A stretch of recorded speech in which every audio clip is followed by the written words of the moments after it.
I am very bullish on gold and silver as monetary metals. I'm also very bullish. Gold and silver aren't just shining. They're gearing up for a major breakout. And when someone like Lobo Tiggre says he's bullish, you know it's not just hype. It's a warning you can't afford to ignore. What's driving this confidence? And why could this be the opportunity of a lifetime for precious metals investors? Let's find out. Two things. One, for saying that not when, not if, but when gold goes back into circulation as money, that silver may not necessarily do so. Right. It's not like silver. It's not because I'm bearish on silver, but just because in today's world, people aren't going to go around with a medieval coin purse clanking coins around. You know, it's going to be transferred electronically. Absolutely. You don't really need silver to make change for gold.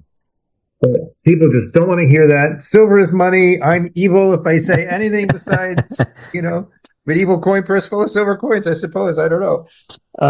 But that was what really got me named Darth Silver, was that argument that silver may not go back into circulation. Does it mean worthless or anything at all? But that's, right. Now, if we get a Mad Max type scenario, heaven forbid, but if we did, absolutely, that's one reason why you want to make sure you stack some silver, have some junk silver around too to make change. Like at some point, that might actually happen. I hope to heck it doesn't. Right.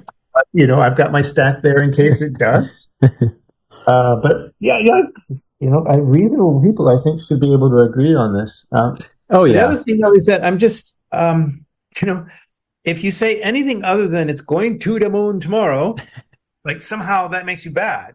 Darth Vader's brother, which is where this whole Darth thing came from. Right. And just recently, with silver hitting 39, bouncing off, hitting 39, people got so mad at me for talking silver down. Like I personally have the power to ruin the silver market because I didn't say, the next stop's 150 or something. Like, right. Get real, folks. And I see my job as a due diligence guy is to try to help people as I best I can. If the objective is an ideological one, to restore silver to its rightful place as money in the world or something, fine. I've got no problem with that. But that's not my job. I'm not an ideologue, to preach the virtues of silver. I'm here to try to help people make money. I had told people when silver hit 39, this is it. Go all in. It's going to the moon. They would have lost money. Well, depending on what they did, especially if they did options or something like that, they could have lost money. So that's where I'm coming from. I'm not trying to rain on the parade. I'm not trying to be the stick in the mud.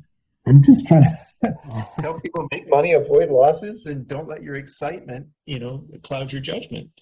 Yes and yes. I'm not actually bearish on silver. I am worried that its industrial side in the near term, as Trump shock continues to work its way through the economy, it's really striking. As you and I speak right now, as we record today, we just got the CPI report, which every time that stupid thing comes out, the CPI or whatever you want to call it, right? Every time that thing comes out and CPI is higher than they expect, they say, but that doesn't matter. It's the core inflation number that matters more.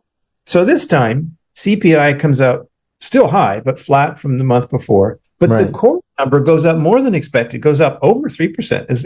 Can't just say that inflation is closer to 3 than 2 on the Fed's more serious measure. I mean, it went over 3.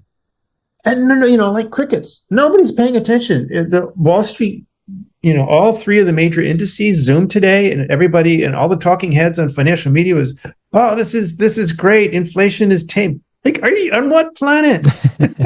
I mean, I know that PCE is the one the Fed says that matters more, but of the CPI numbers, according to the Fed, the core CPI number matters more. And the expectations were for it to go up to 3, which is bad enough. And so for it to go even higher to 3.1, that was a big deal. And just nobody cared. Lynn Alden's "Nothing Stops This Train" thesis. You could just see that on Wall Street today. Like, just all that money's got to go somewhere, and all that FOMO and chasing and all that liquidity, to use Michael Howell's expression. I just think in terms of money helicopters. I'm a simple wolf. And you could just see it on days like today where it just makes no sense. That to my mind is evidence of that money just has to go somewhere. And any excuse to go long, to go risk on, it's just crazy.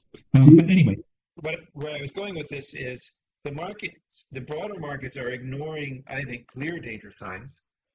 And even if you're 100% in favor of everything Trump is doing, that doesn't mean that it will be easy or that the transition that he's trying to engineer, which truly is historic, will be painless. Right.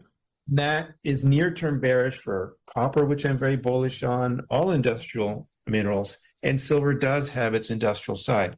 So the answer to the question is, gold is consolidating, so no surprise to me to see silver consolidate for a while. I'm less feeling urgent about silver because of this potential near-term buying opportunity. I'm not making a bear case.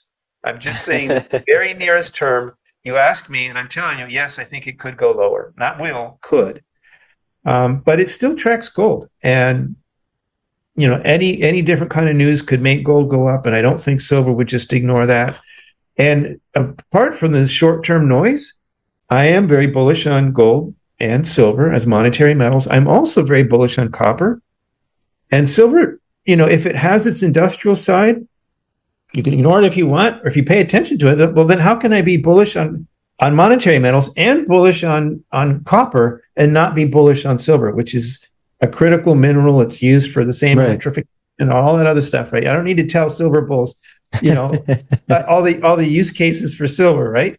So, I'm very bullish. I'm just cautious about rushing in, or, all those people who got mad at me for not cheerleading and saying it was going to the moon when it's 39, okay, well, the people who did listen to me got buying opportunities instead of high, right? So that's all I'm saying is, when that bull starts going, we'll all be so happy.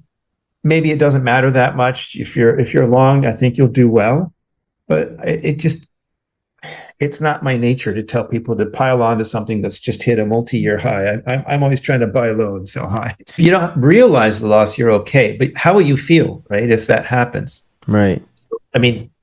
So that's all I'm saying. And you know what? If you've got the staying power, if you're the kind of person that you can buy a whole bunch and then see it go down, and by the way, I'm not just talking stacking. Stacking is a permanent yes for me. Bullion, there's never a time that I wouldn't want to have more bullion or accumulate more bullion. But absolutely. I'm making money. I'm talking about the silver stacks, right? And the gold stacks and silver stocks. Right. And the leverage that those give, when silver goes down 1%, stocks go down 5%. Right? So if we get a 3 or 4% retreat in silver, we could get a massive buying opportunity. And if you know yourself, if you look in the mirror and you know that I'm the kind of investor that I can handle that and not get upset or just buy more, fine. But a lot of people honestly aren't like that.